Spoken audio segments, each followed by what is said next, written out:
Alright, looks like, alright, some weird stuff popped up on OBS. I wasn't sure if everything was right, but I think everything is cool now. Let's finally play some Devil May Cry 3. Thank God we're playing a good game now. Uh, sorry I was not streaming yesterday. I had a sore throat, and well, I don't think it really impacted my ability to speak that much. It still just didn't feel that great, and I didn't want to, like, impact my mood, didn't want to be any less fun. But yeah, Devil May Cry 3. If Devil May Cry 2 is probably one of the worst games I've ever played, Devil May Cry 3 is probably like the opposite end of the spectrum. I'd say it's probably tied with Persona 3 and Metal Gear Solid 3 as my favorite game of all time. It is absolutely fucking amazing. Well, I should probably go get right into it to show off like how great it is. Huh?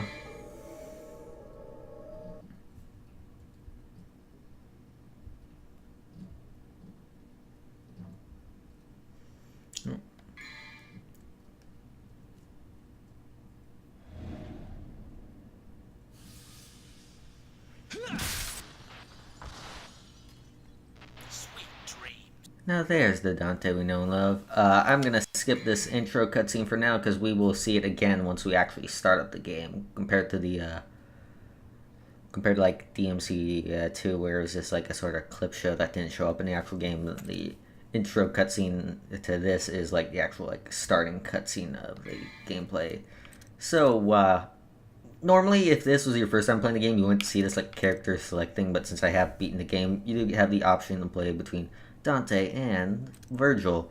We will of course be going through Dante right now because that's the main cam. That is the main game playing as Dante, whereas Virgil was an addition that was added into the special edition.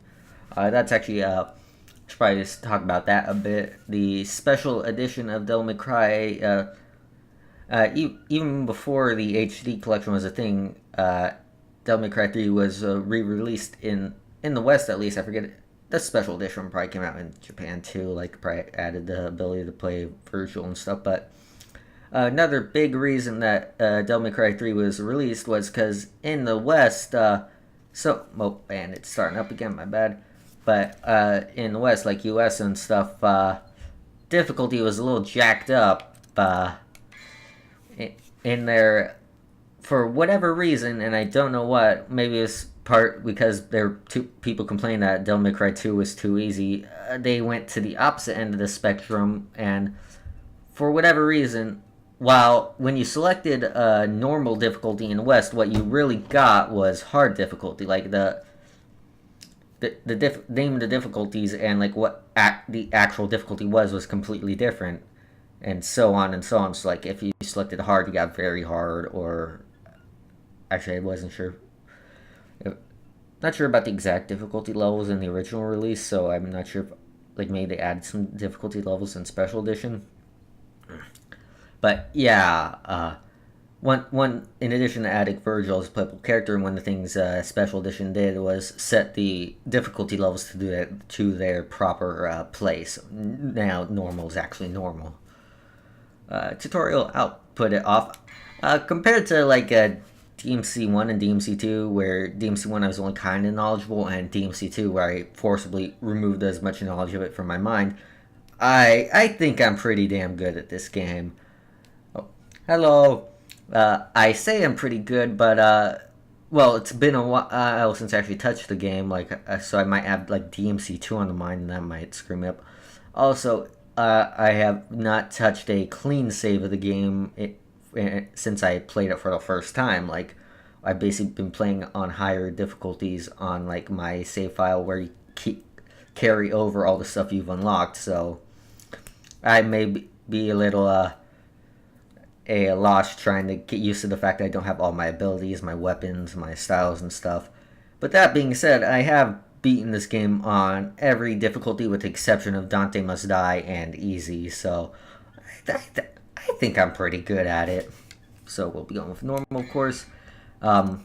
Gold and yellow, this is very unclear on what it means at first because it doesn't tell you like at all, but this is basically like tells you how the yellow and gold orbs work. Like I forget which is which, but one of them, gold orbs, work like how they did in Devil May Cry 1, where if you use a gold orb, it basically starts you off at the beginning of the room you were in, whereas if you're out of the orbs, you have to start the mission all over again. Whereas the other is, you basically get sort of like checkpointed throughout the game, so if you die, you either like choose to use the orb then and there and like immediately get revived, or you basically start at the room before the one you died in. Like I said, I forget which one is which, so you kind of need to give me a moment so I can look up which one is which. I want the one where it's basically like, it's more like checkpoints where if you're like, you can like go back to the, you don't need a yellow orb to, you won't start over the mission if you're out yellow orbs. That's what I want to say. So just give me a moment to figure out which one is which. I need to use the internet.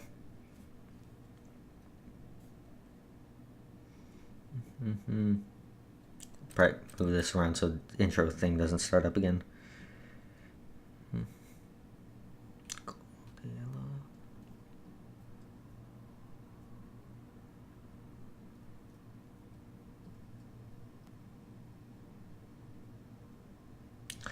Okay, so yellow is the one where if you choose continue without using an orb, it sends you back to the beginning of the mission, whereas gold is like more normal checkpoints compared to like nowadays, I'd say. That's the one I want to use, gold. It's more forgiving, I suppose. Because DMC3 is a pretty tough game. Like, well, probably get into it more as we... Oh, I still have all my difficulties unlocked from my other save file. That's interesting. Do I have all my costumes and stuff? I do. Oh, well, we'll start off in the actual costume Dante wears in the game. And, didn't I already select normal? Why is it going back to the difficulty select again? Oh, well, let's just get into it.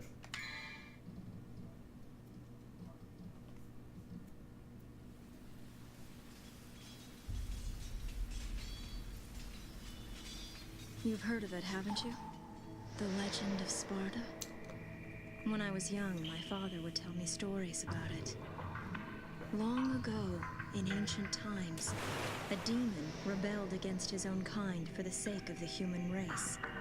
With his sword, he shut the portal to the demonic realm and sealed the evil entities off from our human world. But since he was a demon himself, his power was also trapped on the other side. I never believed it. I thought it was just a child's fairy tale. But I discovered that this so-called legend wasn't a myth at all. Sparta existed. How do I know? Well, I met the sons of Sparta. Both of them. God damn, Virgil's so fucking cool. Also, I should probably mention that DMC3 is a prequel. I want to say takes probably about a decade before DMC1 starts. So, like, Dante's, like, I'd say his age range is like anywhere from like 17 to 20. Like, so, a bit more immature Dante in this game, you'll see.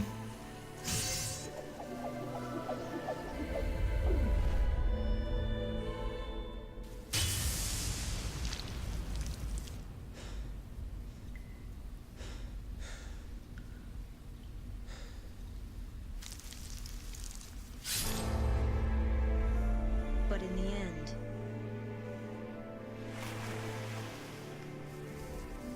only one was left standing. No one will put the act of brushing your hair out of your eyes look as cool as Virgil does. So yeah, if we actually watch the intro cutscene from earlier, it'd be that scene right there, whereas like if we just watch from here, it actually goes on to the actual game. Also, detail about this game is in every pre-mission cutscene, you will find the number for the mission in the cutscene somewhere. So like on that pizza box there, since this is mission 1, there was a number 1 on the pizza box.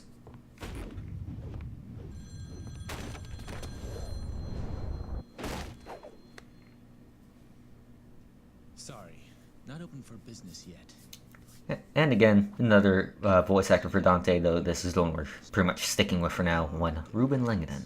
That's very good. Also does the motion capture, so which you'll see pretty soon is pretty impressive. You a customer too? Well, if you want to use the bathroom, help yourself. The toilet's in the back. Is your name Dante, son of Sparta? Where did you hear that? From your brother. Ain't he a handsome guy?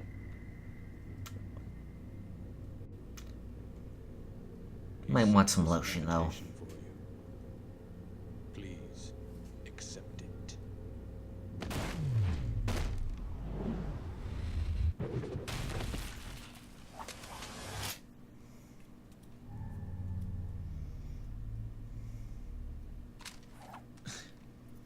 Invitation, huh?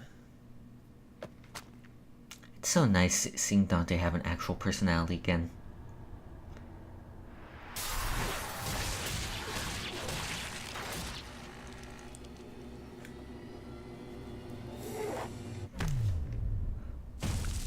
These demons gotta learn you do not get in between a man and his pizza. It only ends in disaster.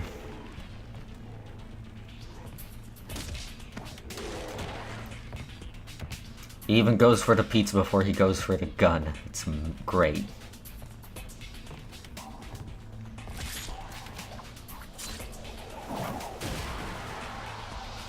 This party's getting crazy. Let's rock. I do like in this game, for as cool as they make Dante look, they also have plenty of scenes where he just completely fucks up the mood. Like right there, he had the whole cool thing going where like he shrugged off getting stabbed and stuff. He did the line and stuff, but then the jukebox didn't work. Like I think that's what makes Dante work pretty well in this game, is that for as cool as he is, he's also a bit of a fuck up, and it helps make him that much more relatable and actually cool.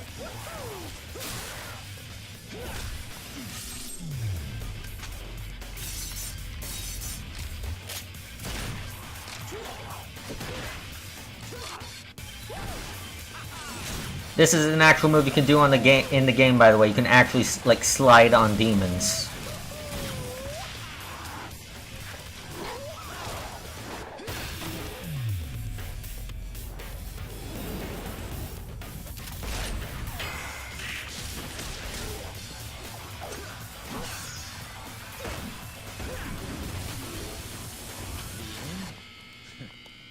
Don't bet on it. Alright, so getting into mission 1. First, we have a lot to unpack here. Going into the customized menu, we have a lot of options here. First of all, the new system introduced in this game is the style system, which different from the style rankings you get from doing combos and stuff. But here you have a whole bunch of different styles, which for the most part, it basically dictates what either the B or the circle button, depending on which kind of controller you're using, is going to do. First off, you have Trickster style. This is basically your mobility style. Helps with dodging and just basically getting around the battlefields and helping you not get hit in the middle of a fight. So right now at level 1, Trickster, right now it does sort of similar stuff to what the B button did in Devil May Cry 2, where you can like run on walls and also dash out of the way. So now you have if you're using it, you have a dedicated dodge button instead of just the roll you have when you lock on the enemy switch. By the way, that's back. That's back after being gone in DMC2. Swordmaster, it basically gives you a whole bunch of new attacks for each of your melee weapons, which right now the only one we have is Rebellion. So right now the only 2 attacks we have with Swordmaster at level 1 are the Aerial Rave, which is basically a combo we can perform in the air, and and it's much more effective than the weird sort of combo we had in DMC2. And also the Prop Shredder, which is it's a bit of a combination of a launcher and an attack that helps hold your enemies in the air. And again, as we use these styles more and more, they will level up and we'll get more options. And also, in the case of Swordmaster and Gunslinger, as we get more weapons, we will have more options in using those as well. Speaking of Gunslinger is basically to guns what Swordmaster is to Devil Arms. It gives you more options on how to use your firearms. So in this case, right now we only have Ebony and Ivory, which even when you're not using the style button, these styles do sometimes affect you. So like here, for example, using Gunslinger just naturally increases the rate of fire for Ebony and Ivory, and also allows you to use charge shots.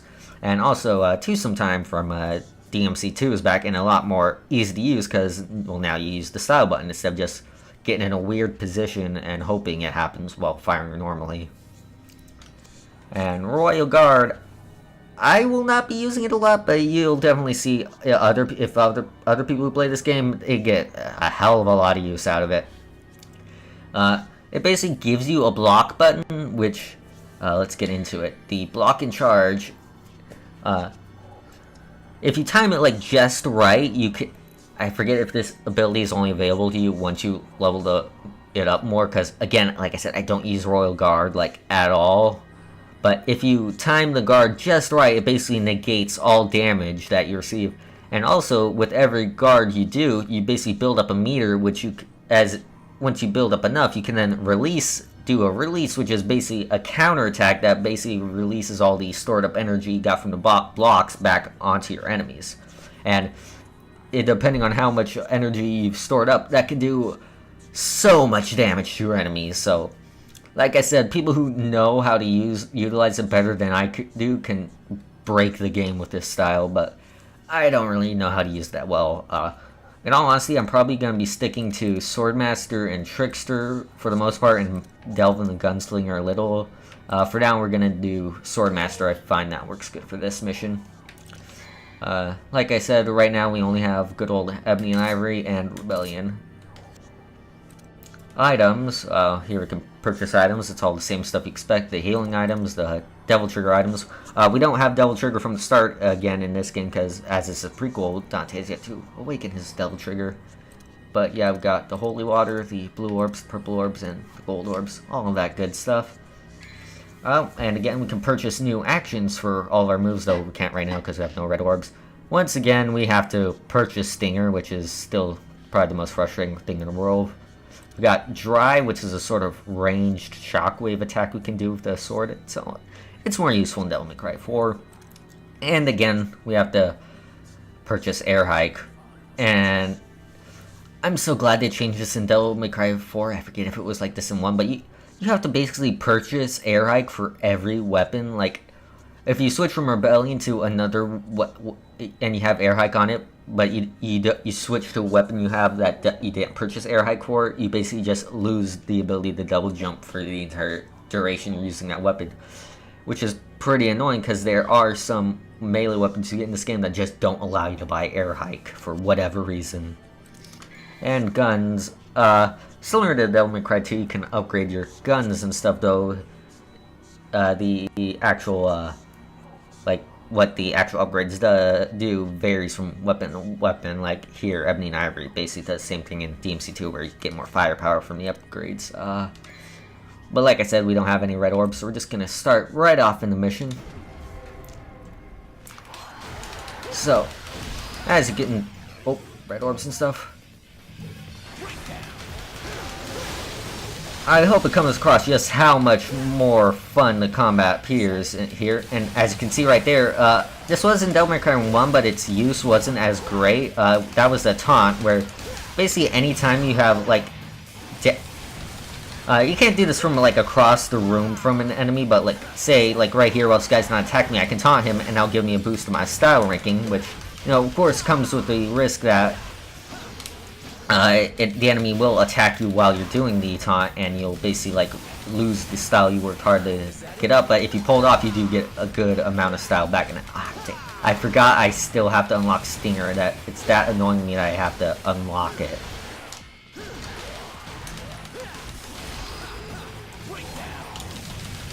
But yeah, the combat in this game is so much better than DMC2.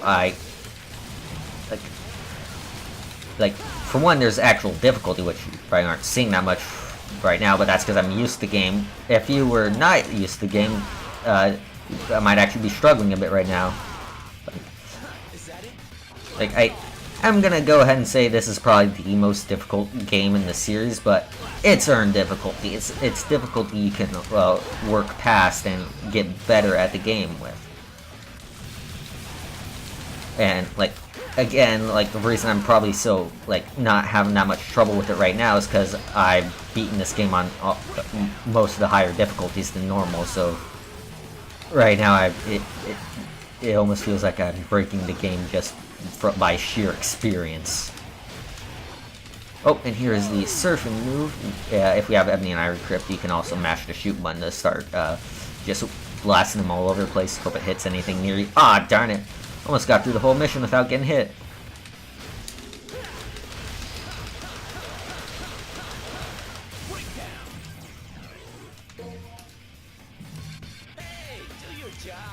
And also Dante's taunts change at the higher style ranking gets, so it's pretty neat.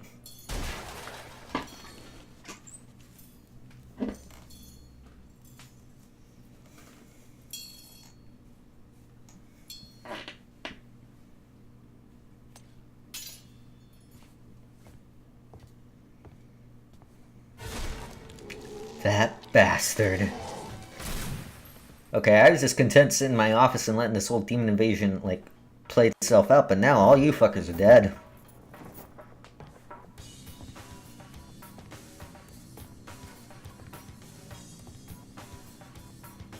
I can already tell.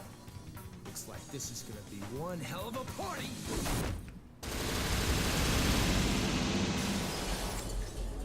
And here we have the mission ranking screen. Let's see how we did. B rank on time, alright. Orbs collected A. Stylish A. Damage is B. Apparently I am a Babs. And I got an A rank, which this time I'm actually proud about because you have to actually work for it.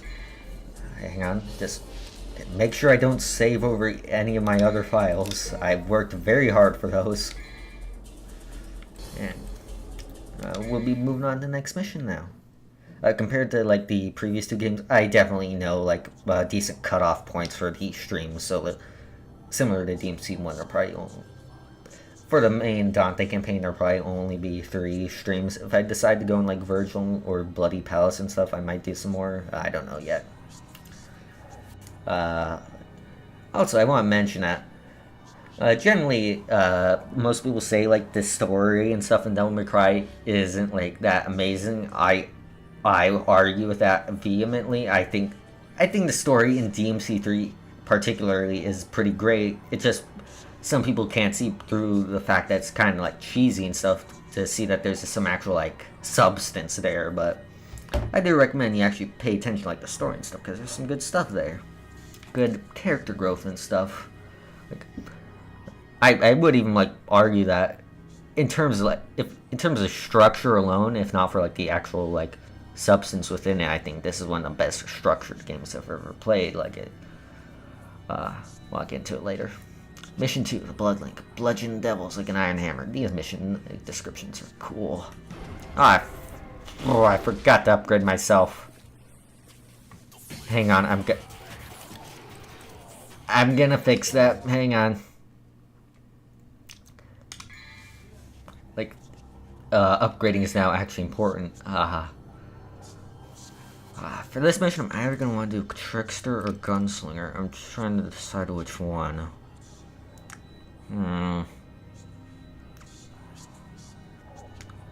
Like, Gunslinger could get me through, like, the first part of this mission pretty well, but I imagine Trickster will help me more once we get to the boss fight at the end. Screw it, I'm going with Gunslinger. And now we are going to, well, first of all, get Stinger, because my muscle memory is gonna just fight me on every level until I get it. So, might as well get it now. And not enough orbs to really get anything else, so let's move on from there.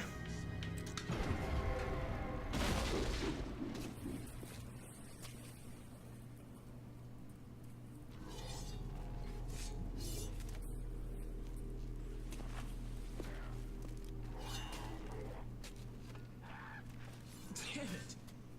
You guys totally wrecked my shop, and I haven't even named it yet!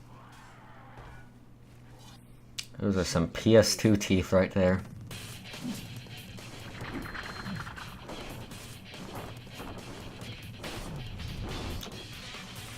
If this is not how you get dressed every morning, you are doing something wrong with your life.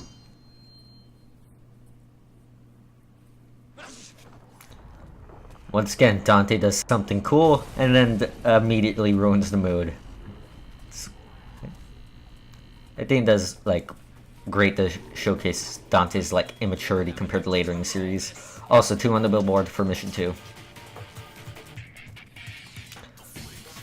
So, I'll probably take this moment to show off some gunslinger moves, like Rainstorm right there. Actually, a lot of the gunslinger moves, I'd say, they work more for, like, controlling, like keeping your enemies at a distance, like controlling the environment that way, than actually, like, doing any damage. Like, Rainstorm, I feel, does good at, like, keeping me in the air longer if I so desire. I'll pick up a Vital Star. I also thought to take this moment to show off, like, the menus and stuff. So right here we have our item menu, maps and stuff if we ever need it. I don't think I will. Here we can see what items we currently have equipped in what the current experience or current style has, and how much we need to level up to the next one. Most importantly, we have the files over here. I don't think enough people know this, but if you go into this menu, go into like Devil Arms, you can find the complete move list for all the weapons you get right here, so you can figure out all of the moves you have available with each weapon as you get them. Whereas, like, if you didn't notice, you might be a little lost with what each weapon can do. And same with guns, figure out what they do, though it's generally not that hard to figure out. They most of the time they just shoot. Also in style, you can figure out a lot of that initial menu in the customized menu doesn't really show off all the moves you have available in each style, so you might want to go in here to figure out what each one can do instead. So like Trickster, it shows off all you can do there. Swordmaster, again, showed it off pretty well, but as you can see, Wild Stomp and Rainstorm wasn't in that initial menu, so you might not know about them if you didn't go into this one. Wild Stomp being like, you just stomp on a downed enemy and unload on them for extra style. But yeah, if you're lost on what like your new weapons or new styles can do, I'd suggest going into these menus and stuff. Or also just the general game ideas. You can also look into here, or the enemy types. For right now, we're facing like probably the most generic enemy type in the game. The Hells, based off all like all the deadly sins and stuff. Right now, the black ones are the Prides. I forget what the red ones are called actually. So let's see. Yeah, they're the Lust. I thought that, but I wasn't too sure.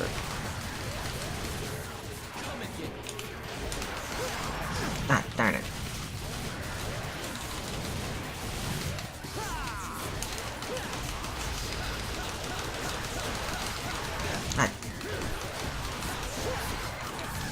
Yeah, probably the biggest like risk of me getting hit in this game is me getting greedy and wanting to go for more style, even when I'm in like direct risk of danger. Like right there, I wanted to like finish that this million stabs combo, even though I was like in pretty clear danger of getting hit by the enemies. You scared?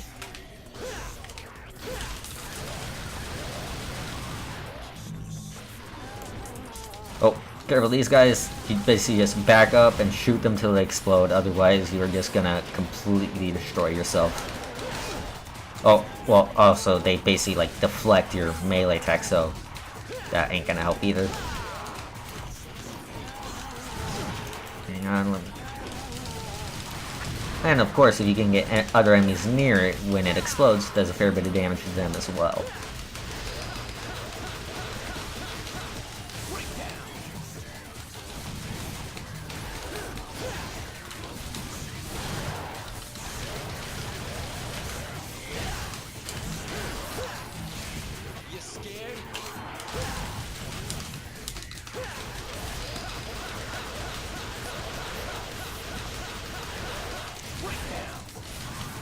Yeah, not too much to talk about for the combat right now, but it can get... Once we encounter more enemies and unlock more moves and weapons, it can get insane. Right now we have the first boss, and I say that in like the loosest sense of the word possible, because these become a regular enemy not too long into the game, but for whatever reason this first one is still like counted as like a boss on the similar caliber to all the other ones in the game. Like it's still in the boss rush and stuff. I can only assume this is some sort of special Hell Vanguard may got his position through like nepotism or something. But yeah, boss in the loosest sense of the term, in that like maybe the first time you're playing the game he'll mess you up, like I'm pretty sure he did me, but once you get used to it you will take him down without thinking.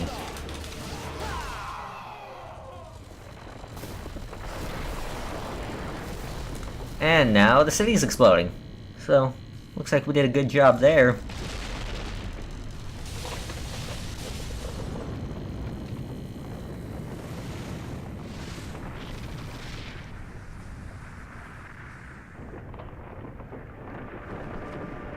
There he is! Like, I think Dante is like the coolest guy ever, but also every time Virgil is on screen I'm like, holy shit, he's so cool!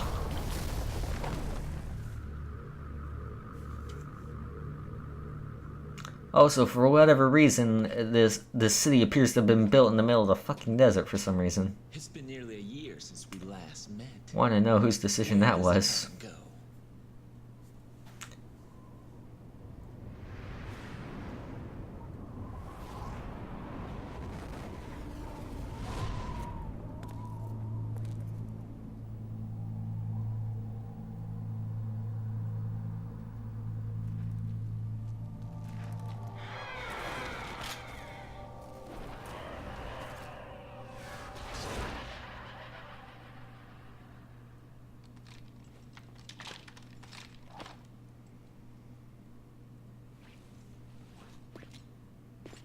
No doubt you've got some fun planned for me. Right, Virgil? Also, now there's just like a sky whale going around for some reason. I guess that was underground. Oh, that time is not great. Oh no, I got a dab. How horrible. Yeah, I expect to see lots of B ranks as this goes on. I feel like my first playthrough, that was my normal rank as well.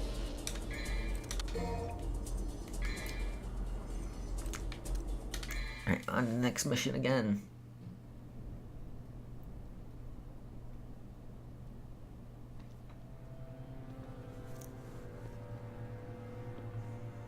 Arkham. Well, doesn't it excite you? The Timon Negru has revived. The Great One, who once I am a little curious on how they got to the top of the tower, like, as it was rising from underground. Like, was Virgil standing on the roof as it was going through, like, the Earth's crust or something? Like, did he basically, like, headbutt the surface of the Earth and no-sell it? And what about Arkham here? Like, was he basically like, just standing where the tower's gonna end up and just ride it to the top there? Nah, I'm probably asking too many questions, but it's silly to think about. Did he have it? Of course. He's taking good care of it. After all, it is the only memento left from the mother you both lost. But he has no idea of its true power.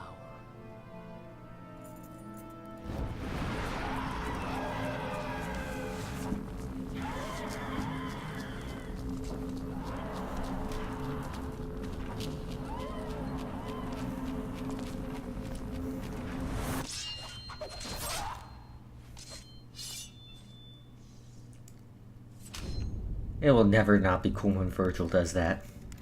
But yeah, Virgil, he's one tough cookie, managed to take down what was a mini-boss for us in one hit. Which, to be fair, we might just soften up a bit, but... Like, look, even Arkham's like, holy shit. Oh, and yeah, freaking best character. Best girl. I found it. is so cool.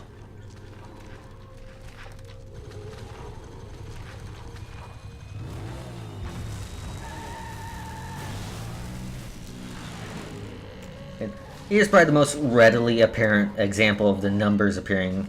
A 3 made out of the burning corpses of the demons for Mission 3. The Devil's Tower. Invade the Colossal Tower.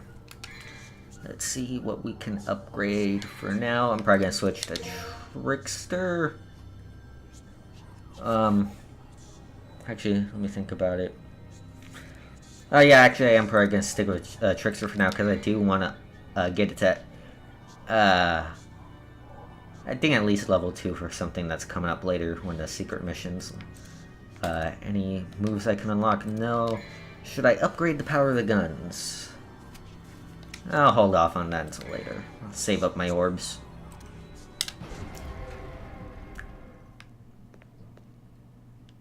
Did someone seriously name the street Slum Avenue? I imagine it probably wasn't gonna end up that classy with a name like that. So yeah, here are the Enigmas. They can end up being some of the most annoying enemies in the game, depending on the circumstances you fight them under. These guys right now, they aren't so bad because they remain stationary, but in certain locations on higher difficulties, these guys will just like constantly run away from you and like just be a complete bitch to attack. But other than that, there's a cool thing where you can manage to hit their projectiles as they're coming at you, and if you do manage to do that, like, you know, without damaging yourself, it does raise your style ranking a fair bit.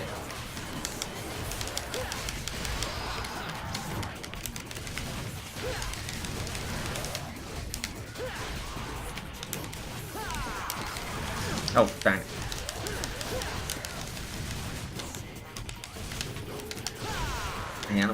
I want to surf you. Oh, well, looks like we're fighting that entire encounter again. Well, kind of an annoying thing that's throughout the entire series is that if you basically accidentally exit a room in the middle of a fight, you basically got to start it all over again. Yeah, it ain't great in occasions like that where you might just accidentally progress through it too far and end up in another screen.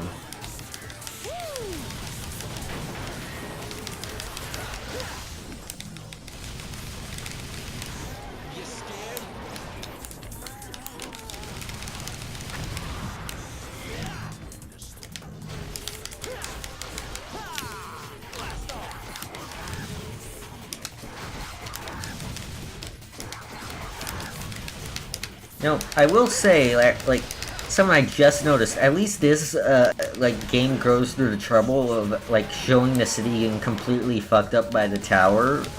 In DMC 2, we went into a city as well, but, like, other than, like, maybe a couple of car crashes and stuff, the city itself looked fine, yet it was, like, completely devoid of any humans at all. Whereas, right now, like, I can imagine people are just freaking the fuck out and, like, trying to get the hell out of here as fast as they can. Like, Brian Radio's like right now. Oh dear, it appears today the demons have finally come to claim all our souls. You better run like hell. Steve, I told you, we aren't a freaking radio station from the 1950s. Breaking news, John in the booth is a fucking dick. I swear to God, Steve.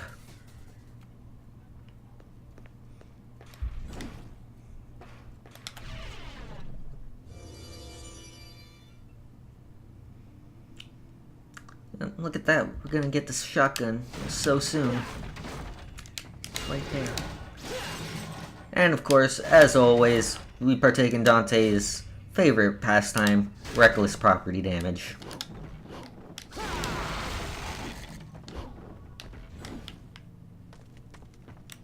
And, well, right here it's actually a little encouraged because we do need to destroy these dartboards here to get to the thing we need to open the door.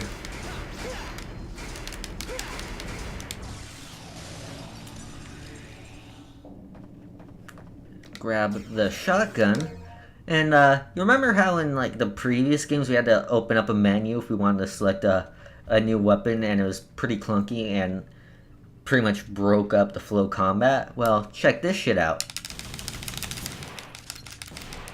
yeah, this is the game that introduced quick swapping to the series, and my god, did I miss it so much.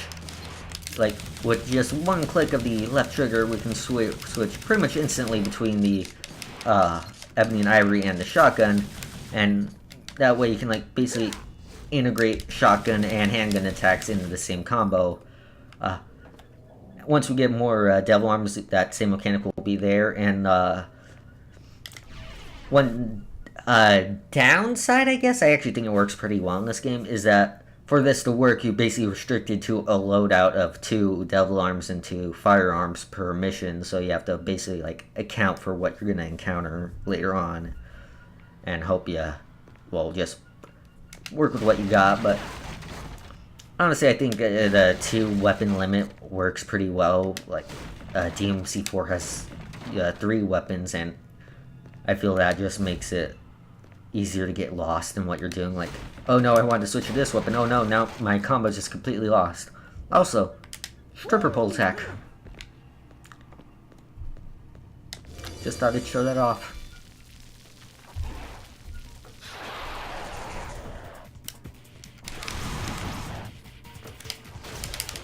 So yeah, this is the another type of hell. These guys are pretty a lot more dangerous than their counterparts, because they tend to teleport all over the place and like right up to you and like attack you like right as you gotta react quick if you don't want them to attack you straight out of their teleport. You scared?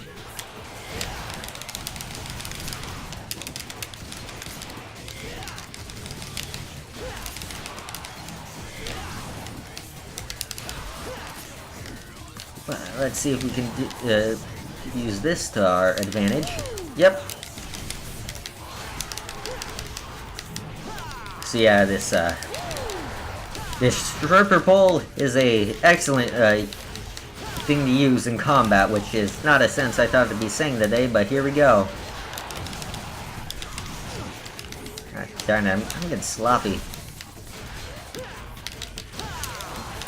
But yeah, and it's not just like that one specific pole right there. There will be a lot of like other like similarly shaped objects and stuff they can swing around if you basically if it looks similar to the stripper pole does, you'll probably be able to do the same attack it does, but in a different environment and such.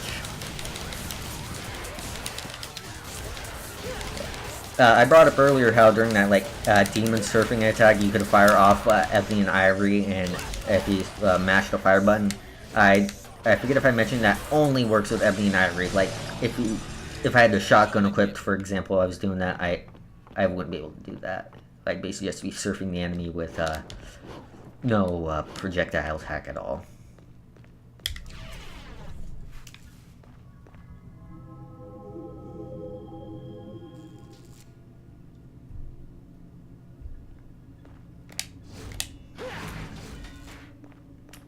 And up there, I already spy a nice blue orb fragment.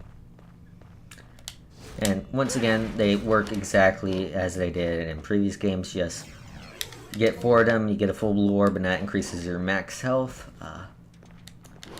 Up here is a new thing. This is the Combat Adjudicator, which the way this works is with a certain weapon, with each one, this kind of Adjudicator works with Rebellion. You have to get up to a certain style rank depending on each Adjudicator, and then it will break and give you another blue orb fragment. So, like with that one, I had to get up to a B rank with Rebellion, and then it broke. And let me see, there should be one more thing to show off in this area. Just gotta find it. Oh, and of course we have the red orb crystal things that you combo on to get more orbs and stuff. Work the same as always, except now they're crystals instead of like statues and stuff. I think I'm gonna want to go through this door. Yep, first secret mission of the game. Pretty basic one, just defeat all the enemies in time. I imagine you're probably not going to want to focus on getting your style up too much. You want to focus more on getting damage done. Like, I don't think what goes on here will be accounted for in the post-mission, like, ranking screen. So, probably not a lot of, like, milling stabs, probably just more like the basic combos, stingers, helm splitters, that sort of thing.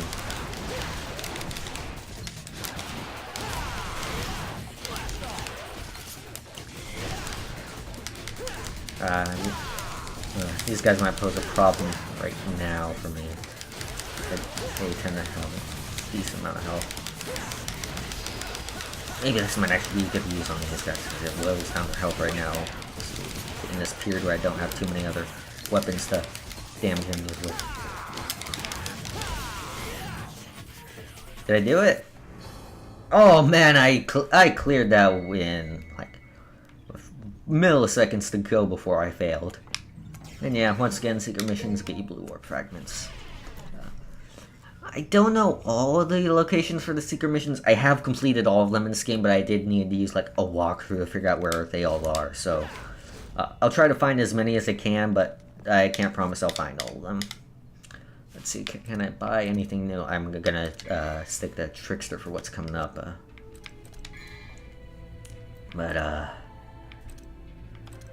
Drive isn't that useful in this game, so I'm probably gonna hold off on buying that.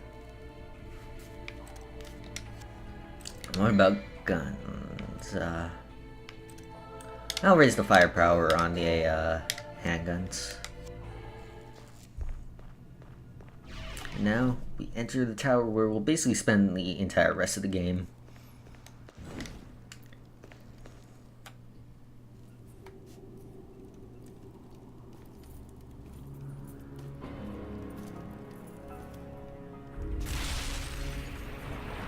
And here's our first actual boss. Like, I still don't count that Hellgate Vanguard no matter how much this game tries to tell me it's a boss. But here is Cerberus.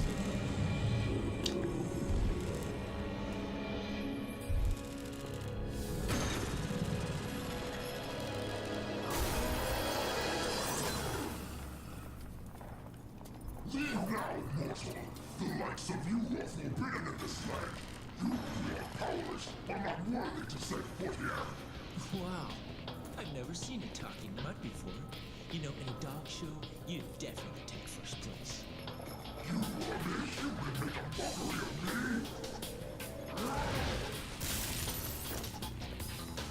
Easy, Fido. How about I take you for a walk? I'm being such a cocky jackass in this game. I love it. It's just so fun to watch. It's showtime.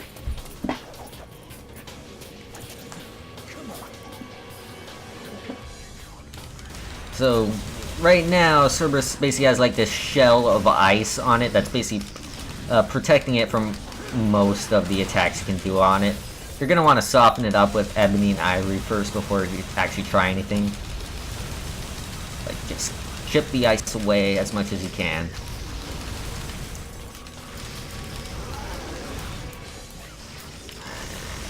That should get the ice off of everything. If you can, try to go for his legs, because if you do enough damage, you will actually like down Cerberus like this, and then you can go in for the head and just do large amounts of damage like that.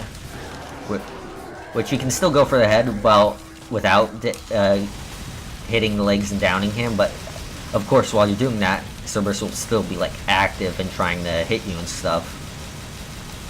So, though it's also a risk going for legs, of course, because there's like these swipe attacks he does, which aren't always the best telegraph. They can be hard to see coming sometimes.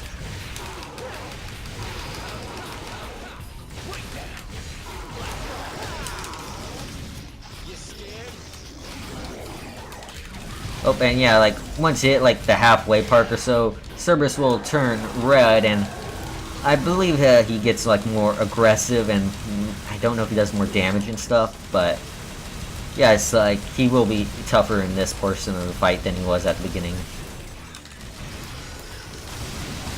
Oh, yeah, look out for those projectiles. They will freeze you and they will damage you. Ah,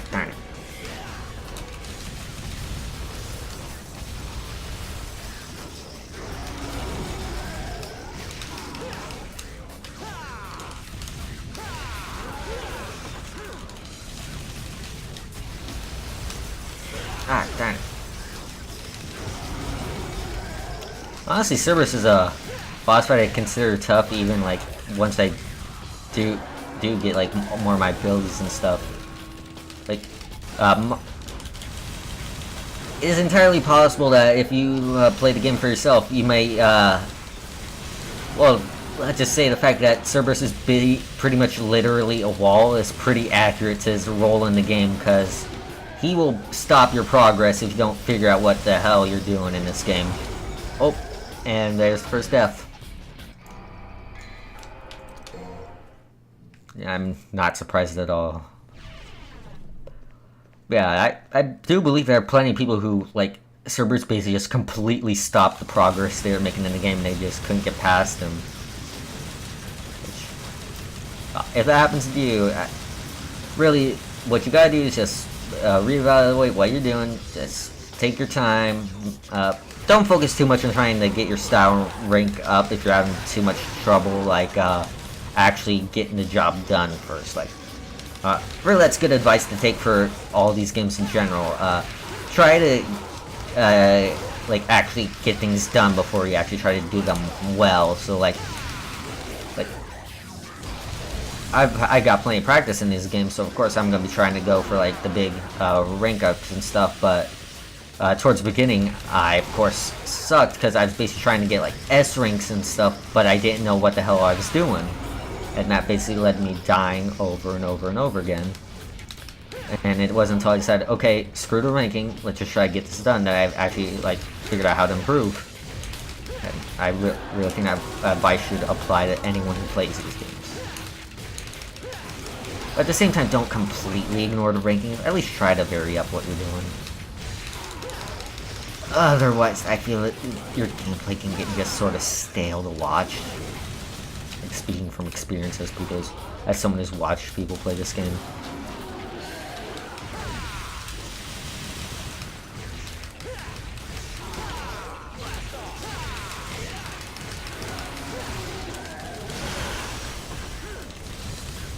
That attack is pretty hard to dodge when you're only on Trickster level 1, because you only got the one dodge going, compared to later on where you can chain together multiple dodges.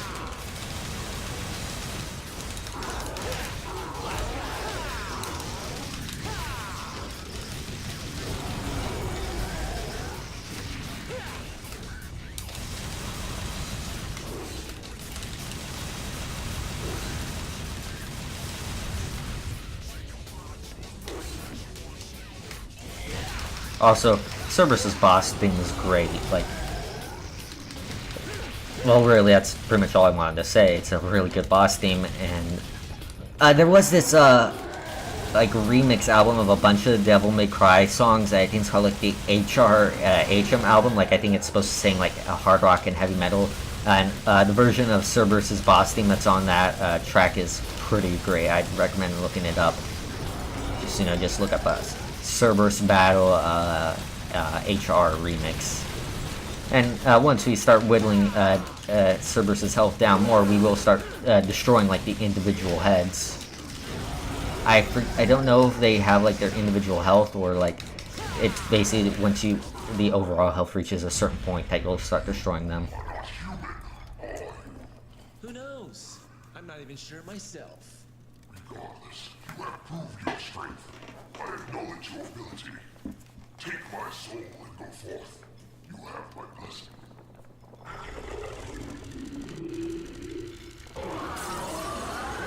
So yeah, the way we retrieve weapons in this game is a little different in that, well, this is where the whole concept of Devil Arms is more explained, in that they literally come from the demon. So in defeating Cerberus, we get the weapon, Cerberus.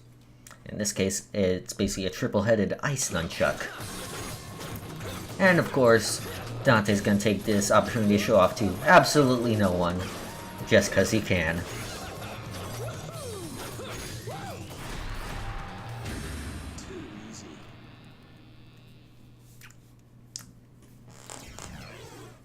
And I think because, yeah, since we basically had no other weapon, that basically automatically filled our other weapon slot. So yeah, now we can quick swap between Rebellion and Cerberus. As you can see, like, This allows you to quickly go between a quick combo and Rebellion and then straight into something with Cerberus. And it works fantastically. It's, like, if you're having trouble getting your, like, style rankings up, I'd say one of the easiest things you can do to get more variety is, like, just switch between weapons as much as you can, because you're doing whole new moves with the different weapons, so that's more variety going towards your combo score. And also, a lot of the weapons in this game have different, like, elemental effects, and, like, clearly Cerberus has, like, ice effects, so, and it does have effects on some enemies in this game, so, like, if you see some enemies that look like they are, like, fire-based or so, think about using Cerberus on it, because it might do more damage.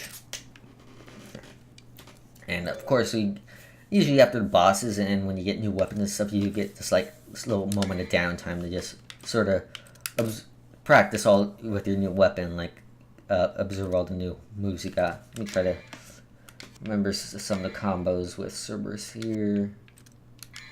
Right.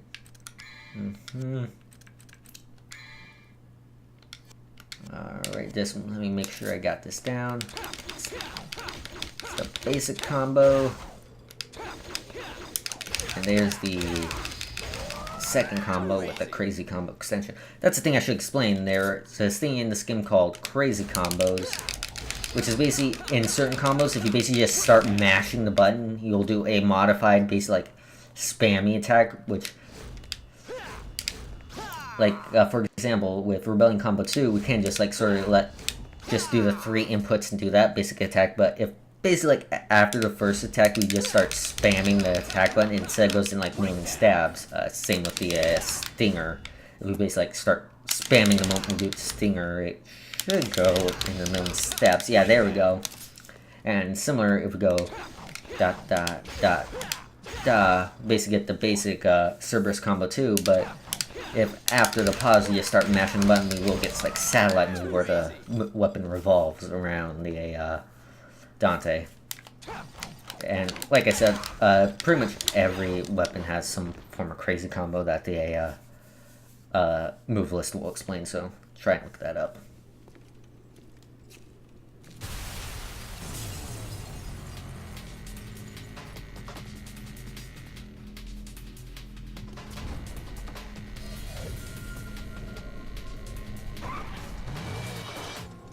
Are you going to the party? What's the hurry? Didn't you get an invitation?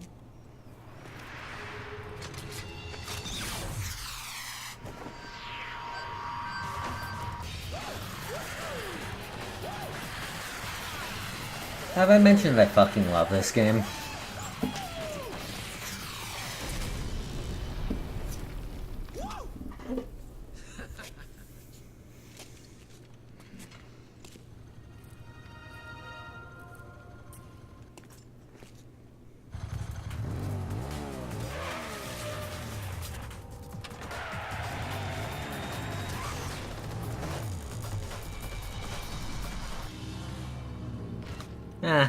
I'll probably mention it a lot more.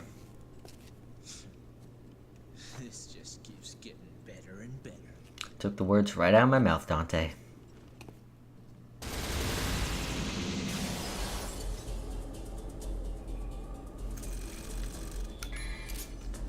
In this one we got this, or overall that just translates to B. Save the game once again. And on to the next one.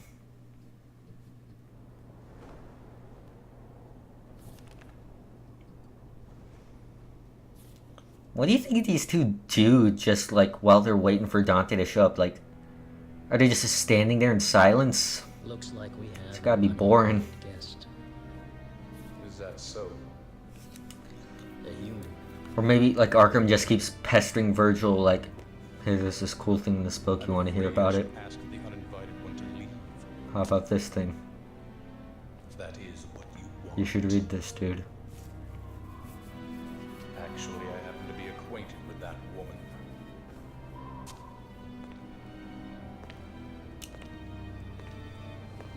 A storm is Also, as you can see, Arkham Scar has this really weird thing where it moves around And I'm not entirely sure if that's like a texture glitch or intentional, which, like, I feel it's like way too blatant to just be a glitch. Like, it has to be intentional, but I don't think it ever really gets explained either.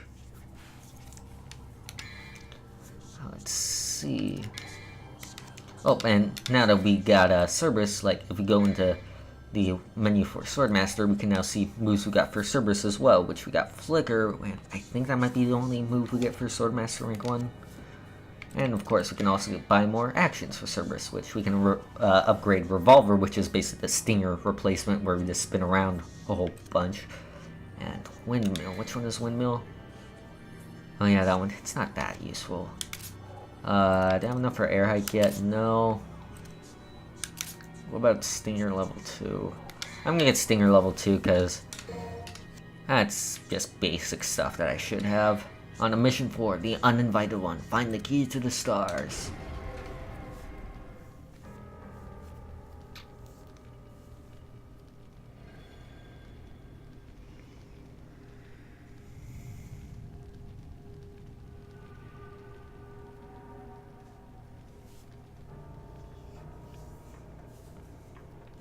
Alright, so now bit back to like the roots of Devil May Cry 1 and such, where we will have just these moments like downtime and such, or just exploring and trying to figure out how it is we're supposed to progress. Like, more back to that sort of Resident Evil style.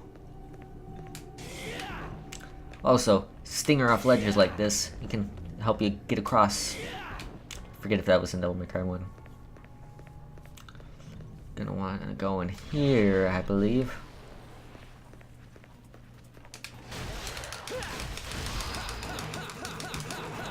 Wow, I just screwed that up completely.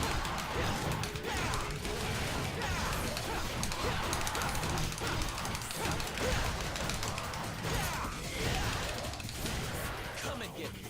Blast off. Come and get me. Oh, and also similar to pretty much every move in your repertoire, spamming taunt won't work to just like get your style up. You will have to like do a whole bunch of like moves and stuff before it will work again. And also, I think I brought this up earlier, it won't work if you're like clear across the room. Like, what's a taunt supposed to be for like, you can't get me, and you're like very clearly out of danger? Nah, the taunt's gotta be stylish when you're risking life and death. It's only effective when you're just barely dodging sides of the face. That's true mockery right there.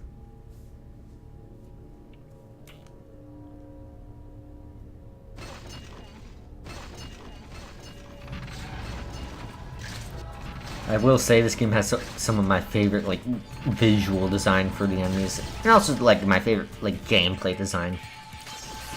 Part of the reason why this game is like my favorite over Devil May Cry 4 does come down like the enemy design. Like, I love the gameplay in Devil May Cry 4. I cannot say the same for the like in terms of the enemy design, at least in terms of gameplay. A lot of the enemies in that game suck, but here, while there are a couple of annoying ones, there are only a few that are just like make me just like groan whenever they show up. Like, even the enigmas here, I don't find that bad. Like, it's not until you get to that like later difficulty, like just dodge spam, that they get really annoying. And even then, I find, like I said, it's most like on later difficulty, so I find it fitting for the difficulty that's presented in.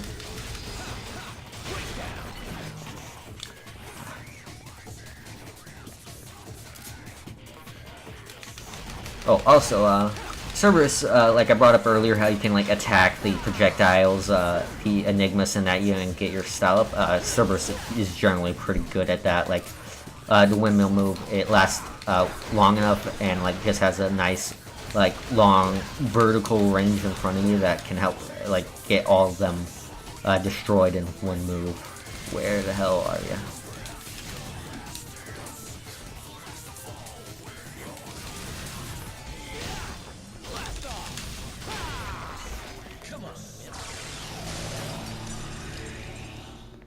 So now that door is open, but I don't think we'll come back here later until we get the thing we want to get. What's this? Head on through here. And once again, just destroy all this, like, presumably, like, I imagine a lot of these statues would go for, like, a pretty penny for, like, an archaeologist or something, and we're just smacking the shit out of them, though. Actually, now that I think about it, what happens later probably shows it's a good idea that we're wrecking these statues. I'll get into it when it happens.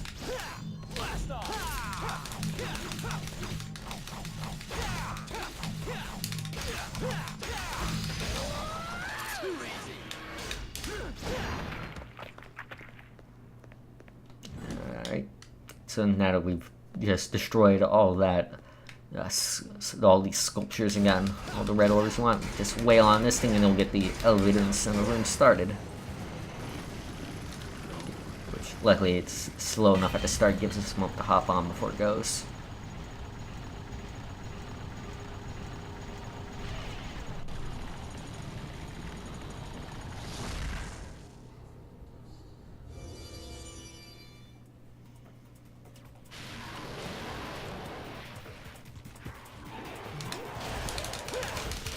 Oh, this is another version of the Hells. I forget which one these are. Hang on. I actually didn't name the other ones either. The explosive ones are the Ravs. The like white ones were the Slavs. Yeah, these are the Gluttonies. Their biggest like danger is if you right here they basically have this like charged up ranged attack, which if you basically like let them out of your sight or focus on something else, that can get you pretty bad and just ruin your combo, so be careful about that. Like, right there, that guy almost got me because I was focused on his friend, and damn it, I forgot about the door.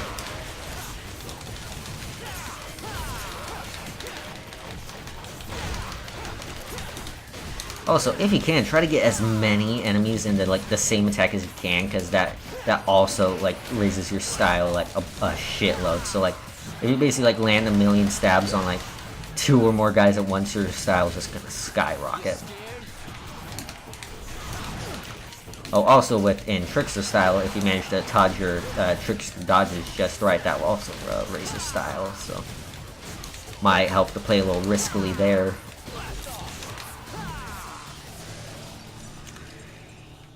And before we head into there, probably very obviously a blue orb fragment up there, what with the blue glow and such.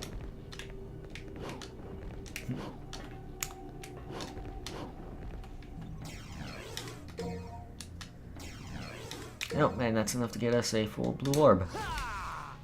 Let's see, anything I miss in this room? I don't think so. Yeah, so let's move forward.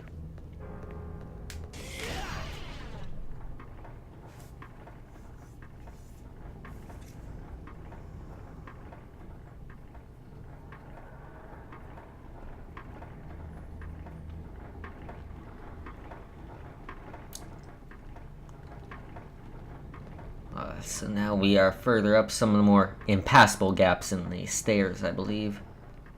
Let's see. Oh yeah, and there are also these like walls blocking our progress, so that's also a problem. Which explains why we couldn't just go up the spiral staircase and instead had to dive into those side rooms there.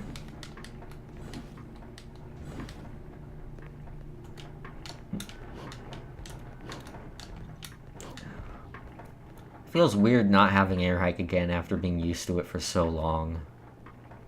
Let's see. Nice tablet with a round indentation lies in front of a large rotating gear. Yeah, I think we're gonna need to get something to be able to use that.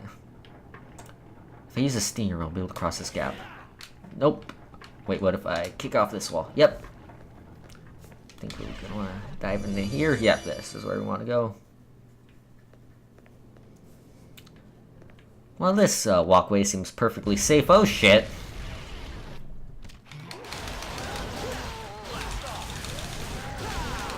Luckily, gravity has no effect on me.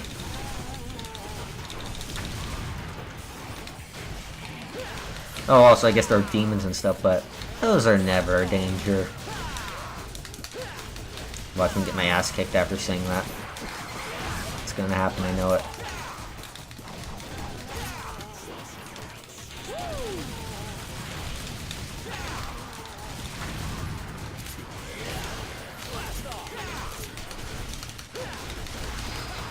Oh, dang it.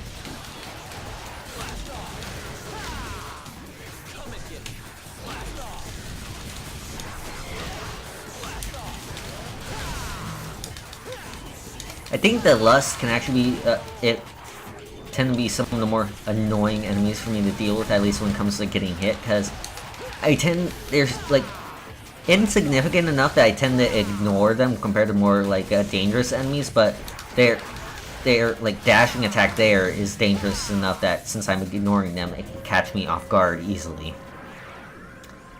So, yeah, it might pose a bit of a problem for me unless I get used to them a bit more.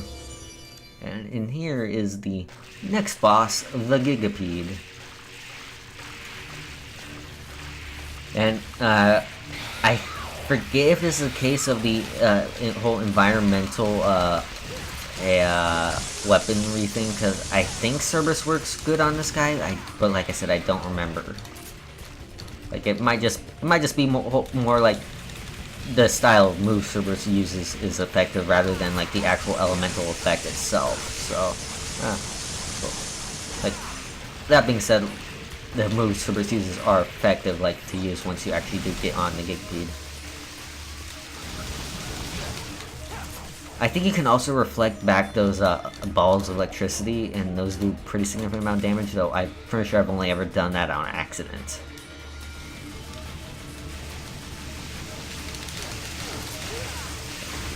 And of course, if you miss hitting them back, you will basically just get your ass handed to you like I just did.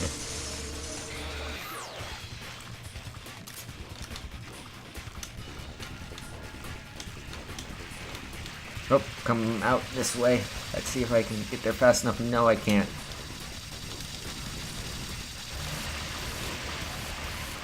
But yeah, with the Gigapede, it's not that tough. You basically just gotta figure out where it's coming from and get on top of it, and, you know, try and stay on top of it as much as you can, and then just start going to town.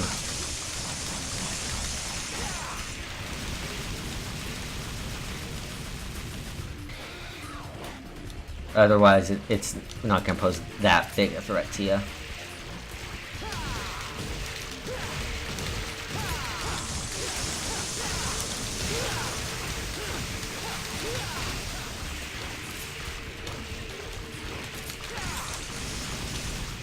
See, yeah, the lack of air hike and some later trickster moves is making this fight a lot harder than it would be if I had more abilities. Like, basically, I am forced to climb all the way up here if I want even a shot at getting on top of this thing.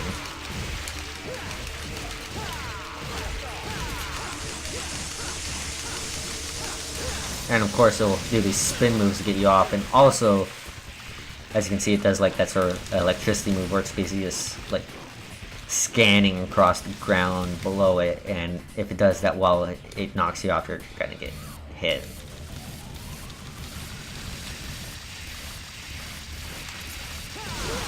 Oh, dang it, I walked right into that one.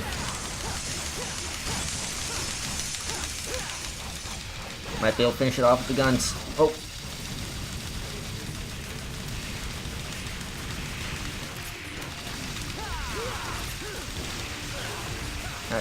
Oh, wow, this might actually almost kill me. There we go.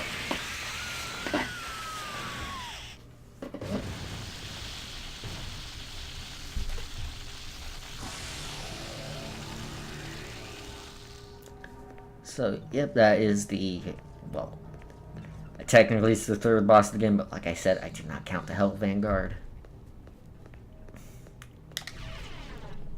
And unlike like Devil May Cry 1, you don't, most of these bosses you don't repeat. There is like, well, just kind of like the boss rush at the end, there's like 2 that you do repeat, and we'll get into that when it happens. And that's the thing we needed for that intended thing from earlier. So let's head on back.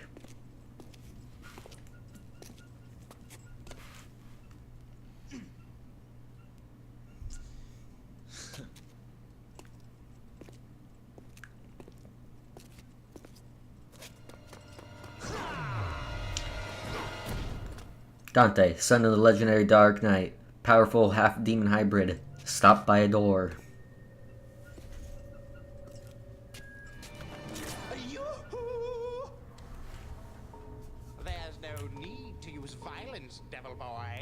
Oh, wait.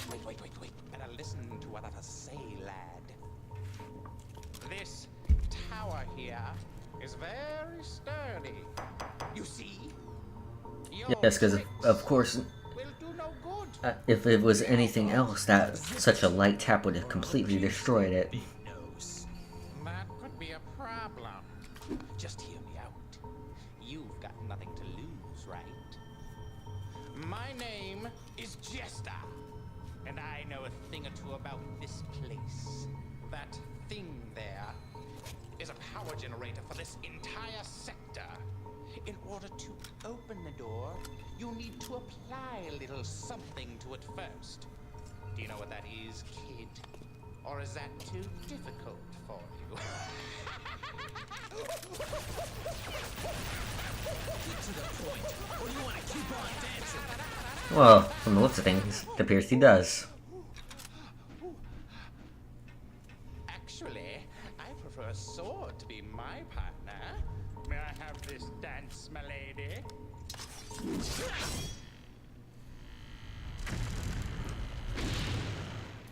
So, part of me has to wonder, if Jester didn't show up, would Dante just have been stuck there? Like, would he have never figured out they had to swing at that thing? Your head.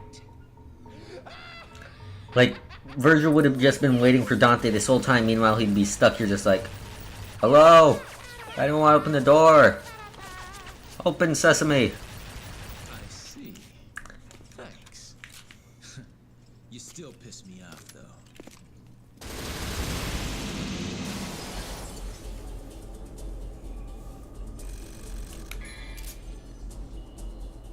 Alright. So, A rank for mission, that was 4, I believe, yeah. And, I have been recording and streaming for about, like, almost, like, an hour and, 15 minutes so far, so I am going to take this moment to, like, just split the recording. So far, I am going to keep streaming, though. So just give me a moment, and then, well, if you're seeing me on YouTube, I'll be right back. If you're watching me streaming, I'll still be here.